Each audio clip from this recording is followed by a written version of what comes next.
नमस्कार दर्शकों, स्वागत है आप सभी का कार्यक्रम कृषि दर्शन में।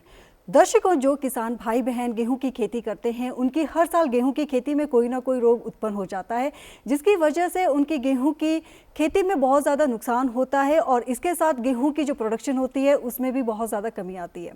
तो दर्शकों, आज का हमारा विषय है गेहूं की खेती में लगने वाले रोग व उपचार, और इसी विषय पर विस्तृत जानकारी देने के लिए आज हम बात करेंगे अपने विषय विशेषज्ञ डॉक्टर चारुलता जी से, जो कि साइंटिस्ट हैं ICAR IIWBAR, जो कि रीजनल सेंटर स्टेशन शिमला में है। मैम, आपका हमारे स्टूडियो में आने के लिए बहुत बहुत स्वागत है। मैम, जैसे कि हम सब जानते हैं कि गेहूं की खेती जो है वो इस सीज़न में की जाती है, तो इस सीज़न में जो है वो गेहूं की खेती में प्रमुख कौन कौन से रोग लगते हैं? नमस्कार अदिति जी, पहले तो मैं आपका धन्यवाद प्रकट करती हूँ। उसके बाद मैं आपको, जैसा कि हमारा आज का टॉपिक है गेहूं में लगने वाले प्रमुख रोग एवं उनकी रोकथाम उपचार, तो उसके संदर्भ में मैं बताना चाहूँगी कि गेहूं में मुख्यतया कवक रोग होते हैं जी। कवक रोगों में जो सबसे प्रमुख रोग है वो रतवा रोग हैं। अब रतवा रोगों में 3 रोग प्रमुख हैं: पीला रतवा, भूरा रतवा एवं काला रतवा जी। इसके अलावा भी हमारे जो गेहूं में और भी कवक रोग उत्पन्न होते हैं, जैसे कि करनाल बंट है, हिल बंट है, पाउडरी मिल्ड्यू है, इसके अलावा लीफ ब्लाइट है। तो ये भी कुछ कवक रोग हैं जो गेहूं के दानों, तनों, पत्तियों को अलग अलग प्रकार से प्रभावित करते हैं। और इन सब रोगों के जो रोग जनक हैं, जो कि फंगस है, मेनली कवक जिसे बोलते हैं हमारे किसान भाई, तो वो कवक जो फंगस हैं वो भी अलग अलग उनके प्रकार हैं। हर रोग को एक अलग फंगस उसका कॉज रहती है, जो कि गेहूं की पैदावार को प्रभावित करती है। जैसे कि हमारा हम अगर बात करें रतवा रोगों की, तो रतवा रोगों का जो रोगजनक है, जो हम उसका पैथोजन हम बोलेंगे, वो है पक्सीनिया। अब पक्सीनिया में भी मैडम, जैसे पीला रतवा है वो पक्सीनिया ट्रिटिसाई, भूरा रतवा है पक्सीनिया ट्रिटिसिना, और काला रतवा है पक्सीनिया ग्रामिनिस। तो ये इनके अलग अलग रोगजनक हैं, जो जिनकी अलग अलग एनवायरमेंटल कंडीशंस होती हैं जिस पे ये पनपते हैं और पौधों को प्रभावित करते हैं। तो मैम, इन रोगों का जो लगने का जो मुख्य कारण होता है वो क्या होता है? रोगों के लगने का मुख्य कारण देखिए, इसमें हम बहुत सारी मैं इसमें बहुत सारे फैक्टर्स पे मतलब प्रकाश डालना चाहूँगी कि किस किस वजह से ये रोग होते हैं। देखिए, सबसे पहले तो हमारी जो तापमान की जो परिस्थितियां रहती हैं, एनवायरमेंटल कंडीशंस, वो इन रोगों को प्रमोट करती हैं। कि जो जैसे फंगस रोग है, हर रोग के लिए एक पर्टिकुलर टेम्परेचर, मॉइस्चर और एनवायरमेंटल कंडीशंस हैं, वो डिपेंड करती हैं। जैसे हम रतवा रोग की अगर बात करें तो पीला रतवा है। पीला रतवा हमारा जो उत्तर भारत है, नॉर्थ इंडिया, हिमाचल प्रदेश के कुछ क्षेत्र, फिर हरियाणा, पंजाब, यूपी के जो ठंडे प्रदेश हैं जहाँ पे, वहाँ पे मेनली पीला रतवा हमारा प्रभाव करता है। और पीला रतवा सबसे हानिकारक रोग मैं कहूँगी, गेहूं में लगने वाला जो रोग है उनमें सबसे हानिकारक, जो सबसे ज़्यादा प्रभावित करता है गेहूं की पैदावार को, वो पीला रतवा है। इसकी जो एनवायरमेंटल कंडीशंस हैं वो क्या रहेंगी, ये 10 से 15 डिग्री तापमान पर फलता फूलता है और गेहूं के जो पत्तियों को प्रभावित करता है। इसके जो लक्षण हैं वो पत्तियों पे दिखाई देंगे। और जो इसका रोगजनक है, जो जैसे मैंने बताया पक्सीनिया स्ट्राइफॉर्मिस, वो स्ट्राइप्स की आकार में, धारियों के आकार में पत्तियों पे दिखाई देगा। और अगर किसान इसको छू के देखता है तो वो पीले रंग का, तो पीले रंग का पाउडर, जैसे हल्दी का चूर्ण हमारे हल्दी पाउडर हमारे हाथ में आता है, तो बिल्कुल इसी प्रकार हमारे हाथ में पीला पाउडर आएगा। इसके बाद हम भूरा रतवा की बात करें तो जो मध्य भारत है वहाँ पे भूरा रतवा का प्रकोप ज़्यादा रहता है, क्योंकि वहाँ पे टेम्परेचर थोड़ा बढ़ जाता है, आर्द्रता थोड़ी और बढ़ जाती है, तो वो जो एनवायरमेंटल कंडीशंस हैं वो भूरा रतवा को प्रमोट करती हैं। अब उसके बाद जो दक्षिण भारत का क्षेत्र आता है, जहाँ पे जलवायु हमारी थोड़ी गर्म रहती है, टेम्परेचर रहता है वो 20 से 25 के आसपास रहता है, और मॉइस्चर भी थोड़ा ज़्यादा रहता है क्योंकि समुद्र पास पड़ेगा, तो वहाँ पे हमारा जो काला रतवा है मुख्यतः वह प्रभावित करता है हमारे गेहूं की फसल को। अब अलग अलग क्षेत्रों में तापमान और जलवायु के हिसाब से हमारा ये रोग, जो गेहूं में लगने वाले हैं कवक रोग, वो अलग अलग प्रभाव करते हैं। मतलब अकॉर्डिंग टू, अगर आपने जैसे बताया कि पीला है तो वो ठंडे उत्तर भारत में, जहाँ पे जो हमारा टेम्परेचर है वो 15 से नीचे ही रहेगा जो सर्दी के मौसम में। और उसका प्रभाव है जो वो जनवरी, जैसे दिसंबर, हमारा नवंबर में गेहूं की बिजाई होती है, उसके बाद दिसंबर और जनवरी के आखिर तक इसका प्रभाव दिखाई देगा। उसके बाद जो भूरा रतवा है वो जनवरी के बाद, जैसे फरवरी के मध्य से शुरू होकर फरवरी के अंत तक वहाँ पे और मध्य भारत में दिखाई देगा, क्योंकि उसकी जो टेम्परेचर कंडीशंस हैं तो वो थोड़ा, हाँ, जैसे 15 से 20 डिग्री के टेम्परेचर पे सर्वाइवल रेट मिल जाएगा। हाँ, वो उसका सर्वाइवल कंडीशंस रहती हैं, तो वो वहाँ पे प्रभाव करेगा। उसके बाद जैसे जो काला रतवा है, उत्तर भारत में काला रतवा, क्योंकि देखिए जो एक वीट बेल्ट है जिसको हम बोलते हैं, मेनली जो वीट ग्रोइंग जोन है वो हमारा उत्तर भारत और मध्य भारत तक है।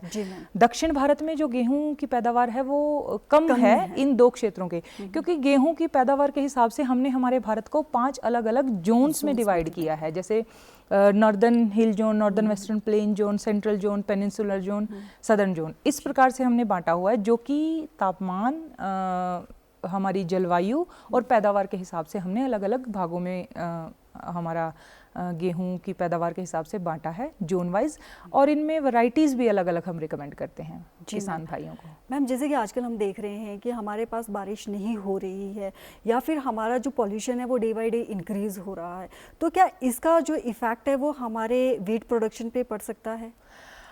देखिए मैडम, ये आपका प्रश्न जो है वो बड़ा ही कॉम्प्लेक्स मैं कहूँगी। देखिए, जो बारिश ना होने का डायरेक्ट प्रभाव तो मैं नहीं कहूँगी गेहूं पर, क्योंकि रोगों पर, गेहूं पर है, पैदावार पर है बहुत ज़्यादा, लेकिन रोगों पर मैं नहीं कहूँगी, क्योंकि जो ये कवक जनित रोग हैं इनको पनपने के लिए मॉइस्चर चाहिए होता है। तो हम ऐसा कह सकते हैं कि बारिश तो मॉइस्चर लाएगी और रोगों को ज़्यादा प्रमोट करेगी, मॉइस्चर से हमारे जो रोग हैं वो ज़्यादा प्रमोट होंगे। लेकिन हालांकि वर्ल्ड वाइड ये स्टडीज़ चल रही हैं, रोगों को प्रमोट करने की कोई अध्ययन अभी तक हमारे सामने नहीं आए, लेकिन पैदावार पर बहुत प्रभाव है बारिश ना होने का। बारिश, देखिए, कुछ क्षेत्र हमारे ऐसे हैं भारत में जो सिर्फ बारिश के पानी पर आधारित है, जैसे जो हमारे हिली रीजन में, जो हमारे उत्तर भारत में बहुत सारे क्षेत्र हैं, जम्मू कश्मीर, हिमाचल, उत्तराखंड के जो क्षेत्र हैं, वो उनमें जो हमारी कृषि है वो बारिश के पानी पर निर्भर करती है। जो हमारा कैनाल सिस्टम है वो प्रॉपर डेवलप नहीं है, तो पैदावार पर तो नो डाउट बहुत इसका प्रभाव है, लेकिन रोगों पर क्या प्रभाव है उसके लिए अभी कुछ अध्ययन चल रहे हैं और कुछ अभी भविष्य में होंगे तो हम कुछ कह पाएंगे। मैम, जैसे कि हमारे पास बारिश ज़्यादा होती है, तो जैसे आपने बोला कि जो हमारा पीला रतुआ होता है, तो वो बारिश अधिक होने की वजह से होता है कि अगर खेतों में पानी जो है वो एकदम से इकट्ठा हो गया, अगर पानी को ड्रेन कहीं नहीं है फील्ड में कि वो ड्रेन आउट हो जाए, तो उसकी वजह से क्या पीला रतुए में ज़्यादा जो है वो मतलब हो सकता है कि वो ज़्यादा मल्टीप्लिकेशन हो सकती है उसकी फील्ड? नहीं, देखिए अदिति जी, ऐसा नहीं है कि अगर बारिश ज़्यादा हुई तो पीला रतवा ज़्यादा होगा, ऐसे कोई कोरिलेशन मिले नहीं हैं अब तक के अध्ययनों में। क्योंकि देखो, बारिश से गेहूं की पैदावार अब वही है कि खेती तो जो हमारे जलवायु है, बारिश है, तापमान है, उन पर ही डिपेंड करती है। लेकिन अगर बारिश ज़्यादा होगी, ये जो प्रॉपर जो सिंचाई है, निकास है पानी का, वो तो प्रमुख फैक्टर्स हैं, मतलब कारण हैं जो कि हमारी पैदावार को प्रभावित करते हैं। लेकिन ऐसा नहीं है कि अगर बारिश ज़्यादा होगी तो पीला रतवा ज़्यादा होगा। पीला रतवा के लिए जो मॉइस्चर चाहिए वो जो हमारी फॉगी कंडीशंस रहती हैं वहाँ से लेता है हमारा जो पक्सीनिया है।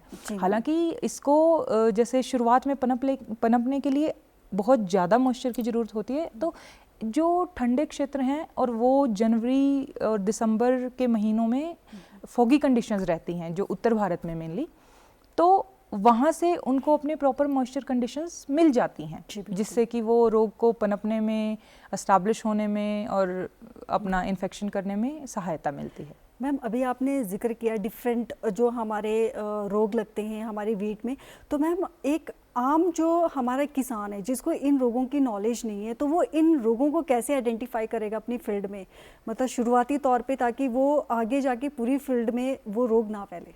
देखिए अदिति जी, पहचान है जो रोग की, वो हर रोग की अलग अलग पहचान है। ठीक है। हर रोग का रोग जनक अलग है और उसकी पहचान अलग है, उसकी रोकथाम अलग है। तो जैसे मैंने रतवा रोगों का आपको बता ही दिया है आपके पहले प्रश्न में कि रतवा रोगों की पहचान, जो पीला रतवा है उसकी हाथों पे पीला पाउडर आएगा और स्टाइप्स की फॉर्मेशन, धारियों की फॉर्मेशन में पत्तियों पर धारियां दिखेंगी, पीला रतवा की पीली धारियां दिखेंगी बिल्कुल देखने में, और हाथों में पीला पाउडर आएगा। अब उसके बाद हम भूरा रतवा पे, भूरा रतवा का जो प्रभाव है वो भी पत्तियों पर दिखेगा मुख्यतः, और पत्तियों पर पस्चूल्स बनते हैं। जो ये कवक है ये अपनी कॉलोनी बनाती है, छोटे छोटे पस्चूल्स की फॉर्मेशन। पस्चूल हम कैसे बोलें, जैसे पिंपल्स होते हैं, हम पौधों के पिंपल्स बोल सकते हैं। तो उसमें, और जो उसका रंग है वो थोड़ा भूरा हमें दिखाई देगा, पत्तियों पर इसका प्रभाव होगा। उसके बाद जो काला रतवा है, काला रतवा का मुख्यतः जो प्रभाव रहता है वो तना पर रहता है। हम इसको तना रतवा भी बोलते हैं। जैसे पीला रतवा को हम पत्ती रतवा बोलते हैं, पीला रतवा को हम धारी रतवा बोलते हैं, जो हमारा भूरा रतवा है उसको हम पर्ण रतवा भी बोलते हैं, पत्ती रतवा भी बोलते हैं, जो हमारा काला रतवा उसको हम तना रतवा भी बोलते हैं। तो जो काला रतवा के पशुल हैं वो थोड़े गहरे भूरे रंग के या काले रंग के नजर आएंगे, और तने पर नजर आएंगे। तने हालांकि पत्तियों पर भी नजर आते हैं, बालियों तक भी पहुंच जाता है, पर मुख्यतः जब शुरुआत होगी तो तने से शुरुआत होगी, और जो इनका पनपना होगा वो तने से शुरू होकर और ऊपर की तरफ जाएगा। अब उसके अलावा हमारा एक और रोग है, जैसे लीफ ब्लाइट हम जिसे कहेंगे। लीफ ब्लाइट जो रोग है वो उस जो रतवा रोग है उसका पक्सीनिया था, जो कॉजल एजेंट है, जो उसका रोगजनक है। जो हमारा लीफ ब्लाइट है उसका जो रोगजनक है वो बाइपोलरिस करके है, जो उसका, हालांकि रोग ये भी फंगल रोग है। और इसमें क्या होता है, लीफ ब्लाइट में जो पौधे की पत्तियां हैं वो भूरे रंग के, उस पे नाव के आकार के निशान बनने शुरू होते हैं, छोटे नाव की शेप में, और वो बढ़ने लगते हैं और बढ़ के पूरे पत्ते को ही प्रभावित कर देते हैं। कभी कभी तो पूरा पत्ता ही उसका रंग सफ़ेद पड़ जाता है। और इससे क्या होता है, मेनली जो प्रकाश संश्लेषण प्रक्रिया है पौधे में, आप सभी ने, हम सब ने पढ़ा है कि प्रकाश संश्लेषण, फोटोसिंथेसिस, हाँ जी, तो फोटोसिंथेसिस प्रक्रिया प्रभावित होती है। और फोटोसिंथेसिस में क्या होता है, पौधे का खाना बनता है, और वही खाना दानों के रूप में स्टोर होता है। जो यील्ड है वो अल्टीमेटली फोटोसिंथेसिस से रिलेटेड है। इस पे बहुत सारे अच्छे जर्नल्स में अध्ययन हमें मिलते हैं कि अगर पौधे की प्रकाश संश्लेषण प्रक्रिया, फोटोसिंथेसिस प्रभावित होगी तो अल्टीमेटली यील्ड हमारी कम होगी, क्योंकि पत्ते का रंग सफ़ेद पड़ गया है।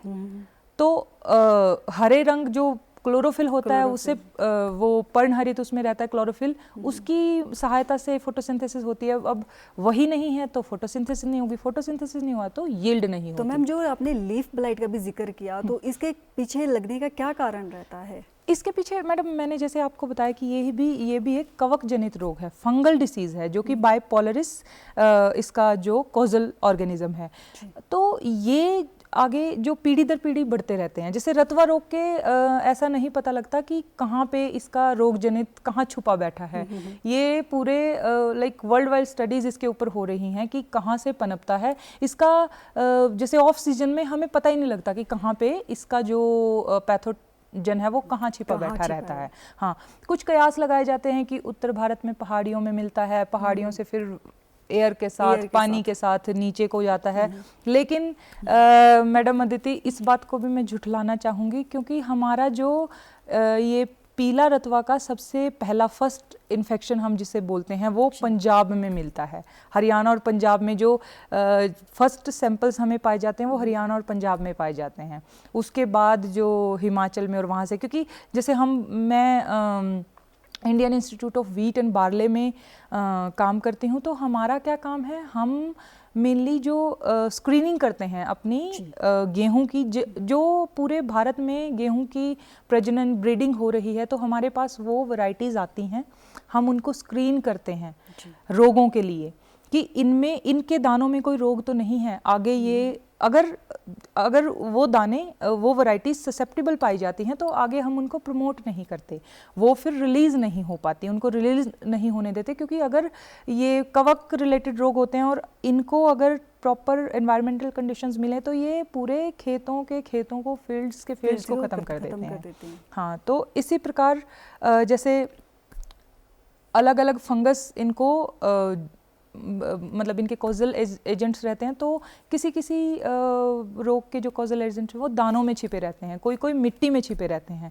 जैसे करनाल बंट है, या फिर हिल बंट है, उनके जो पैथोजन है वो दानों के अंदर छिपा रहता है। देखने में किसानों को बिल्कुल वो दाने स्वस्थ लगेंगे, लेकिन अगर उनको ऐसे दबा के देखा जाए तो अंदर से वो उनके अंदर काला पाउडर नजर आएगा। तो ऊपर से तो दाने स्वस्थ लगेंगे, लेकिन उनकी अंकुरण क्षमता भी कम होती है, क्योंकि दाना अंदर से कम है। जो अंदर जो भ्रूण रहता है दाने के, एंडोस्पर्म हम बोलते हैं, अगर वो कवक ने खा लिया है तो फिर दाना कहाँ से अंकुरण करेगा, क्योंकि भ्रूण से ही अंकुरण होगा।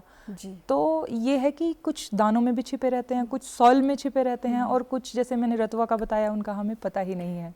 मैम अक्सर ये भी देखा जाता है कि जब हमारी बाली डेवलप हो जाती है, उसके अंदर जब दाना लगता है तो वो पूरी की पूरी बाली जो है वो ब्लैक कलर की हो जाती है। तो वो कौन सा उसमें रोग पाया जाता है? तो मैडम ये जो हमारा करनाल बंट है और हिल बंट है, लूस मट है, ये रोग ऐसे हैं जो कि हमारा पूरा बाली को काला कर देते हैं। हमें क्या नजर आता है कि बाली काली हो गई है हमारी, एक्चुअल में वो क्या है, वो फंगस है। आप उसको हाथ से छुएंगे तो काला पाउडर निकलेगा, जैसे कि करनाल बंट जो डिसीज है उसमें क्या पूरी बाली ऐसे काली नजर आती है। हाँ, हम उसको छुएंगे तो काला पाउडर आएगा। वो काला पाउडर क्या है, वो ये फंगल पैथोजन है। तो हम इसकी रोकथाम कैसे कर सकते हैं? हाँ अदिति जी, ये बहुत ही अच्छा प्रश्न मैं कहूँगी आपकी तरफ से आया है, क्योंकि अल्टीमेटली किसान को क्या चाहिए, रोग रुके, उनकी जो पैदावार है वो प्रभावित ना हो। हाँ, और उनको अल्टीमेटली यील्ड अच्छी मिले। किसान को क्या है कि पैदावार अच्छी होगी तो उनकी इनकम अच्छी होगी, तो किसान भाई उसी से खुश होंगे। खेत में लहलहाती फसल नजर आएगी और पैदावार अच्छी होगी तो किसान भाइयों को खुशी होगी। हमारा देश समृद्ध होगा, क्योंकि जो भारत वर्ष है वो कृषि प्रधान देश है, और हमारी जो अर्थव्यवस्था है वो भी कृषि पे निर्भर करती है। अगर पैदावार अच्छी है तो हमारी अर्थव्यवस्था अच्छी रहेगी। तो मैं बताऊंगी, जैसे आपने पूछा कि रोकथाम क्या है। रोकथाम हम दो तरीकों से इन रोगों की रोकथाम कर सकते हैं। एक हम बीज उपचार कर सकते हैं, और दूसरा, देखिए, बीज उपचार पहली अवस्था है, अभी रोग आया नहीं है, अभी अपने हाथ में है कंडीशंस, हम बीजों को उपचार करें। और इससे भी मैं सबसे पहली जो स्टेज बोलूँगी वो बोलूँगी रेजिस्टेंट वैरायटीज़ का सिलेक्शन, जो सबसे इम्पॉर्टेंट चीज़ है फंगल डिसीजेस के लिए। हमें ऐसी वैरायटीज़ का सिलेक्शन करना है। किसान भाई ऐसी वैरायटीज़ को चुने अपने खेतों में उगाने के लिए जो कि इन रोगों से रेजिस्टेंट हो, इन रोगों के लिए प्रतिरोधक क्षमता रखती हों। जब इन रोगों के लिए प्रतिरोधक क्षमता अगर हमारे बीज में होगी तो ये रोग उपजेंगे ही नहीं, क्योंकि जो कवक है अगर वैरायटी उसके लिए रेजिस्टेंट है तो वो उस पर प्रभाव ही नहीं होगा, एक बाली पे, एक दाने पे या एक पत्ते पे भी प्रभाव नहीं होगा। अब उसके बाद जैसे कई बार क्या होता है, किसान भाई घर से बीज ले लेते हैं जी। अब दूसरी स्टेज पे आते हैं हम कि बीज उपचार करें। अब बीज उपचार का क्या है, दो तरीकों से हम बीज उपचार कर सकते हैं। एक रासायनिक बीज उपचार है और एक नेचुरल, जैसे हम प्राकृतिक बीज उपचार जिसको बोलेंगे जी।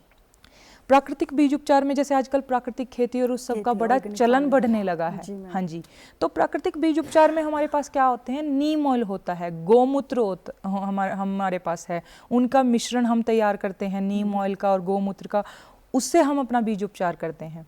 दूसरा हमारे पास रासायनिक बीज उपचार है। रासायनिक बीज उपचार में हम क्या करेंगे कि कुछ रसायन्स हैं अलग अलग बीमारियों से के लिए, जैसे कि हमारे पास कुछ कार्बोवैक्सिन है, वीटावैक्स के नाम से हमें मिलती है ये दवाई मार्केट में। इसको हम करेंगे 2.5 ग्राम पर किलो बीज के हिसाब से, 2.5 ग्राम इसकी मात्रा हम कार्बोवैक्सिन की 1 लीटर पानी में घोलेंगे और उससे हम 1 किलोग्राम बीज को उपचार कर सकते हैं। अब जितना बीज हमें चाहिए उसके हिसाब से हम मात्रा बढ़ाएंगे और अपना बीज उपचार करेंगे। अब बीज उपचार करने का तरीका क्या है?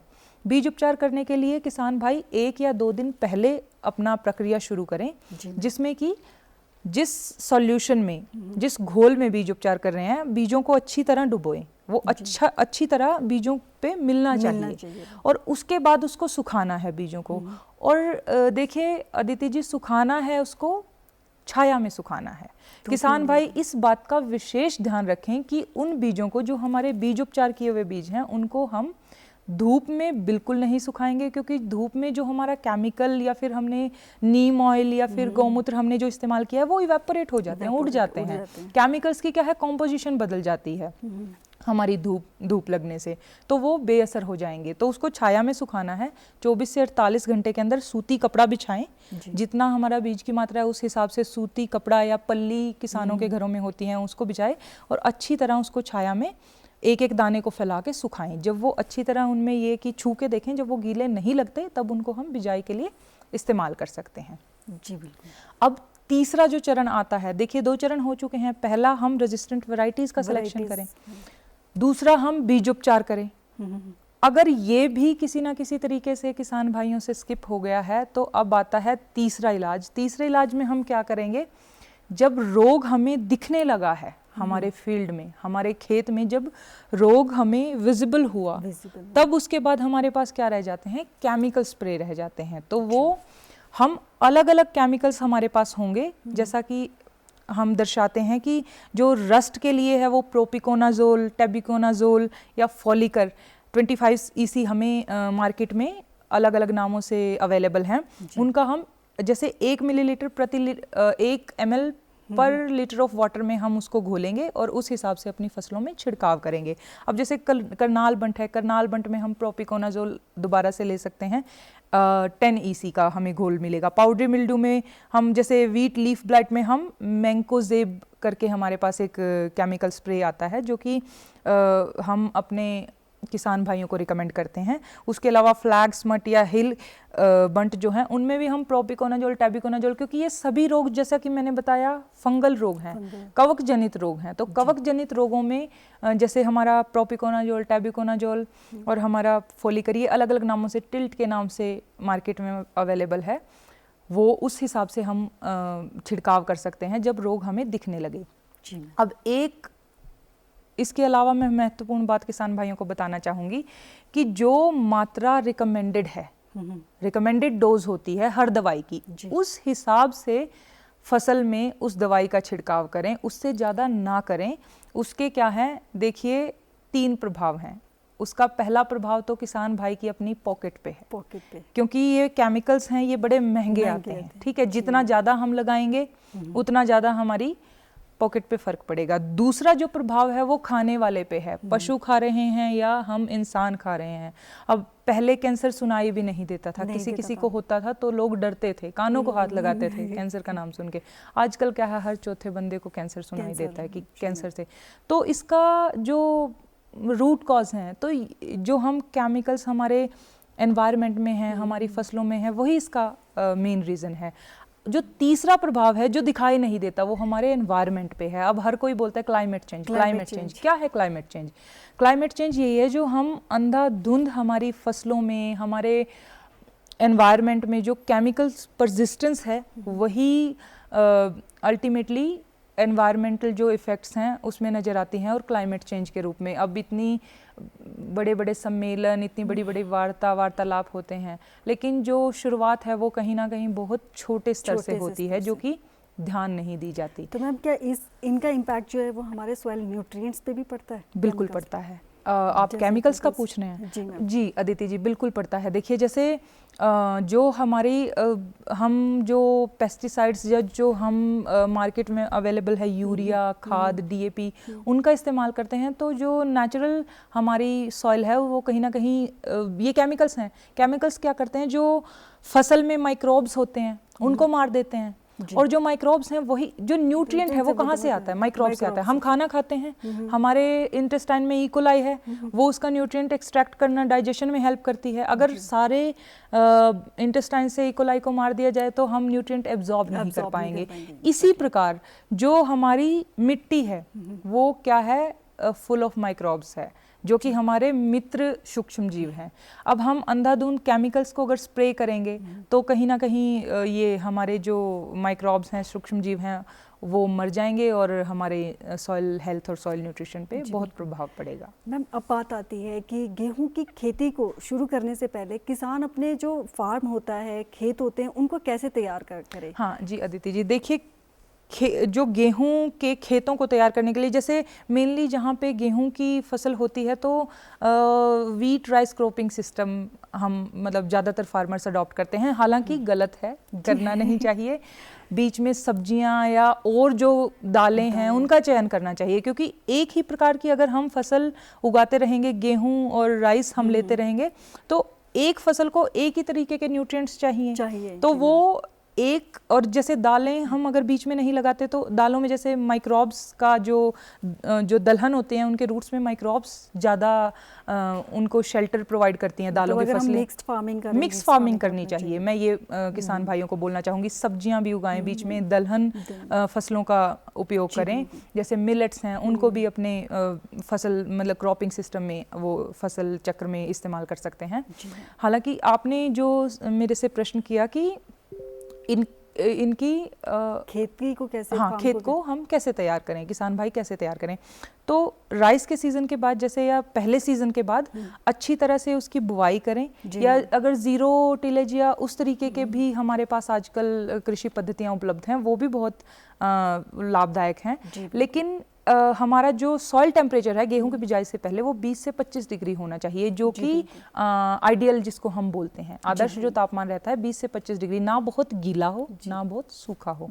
तो गेहूं की बुआई से पहले हमें 20 से 25 डिग्री सॉइल का टेम्परेचर चाहिए। जी मैम, आज आपने बहुत ही उम्दा जानकारी हमारे दर्शकों के साथ साझा की कि किस तरह से हमें अपने गेहूं की खेती को बचाना है ताकि उनको मुनाफा मिले।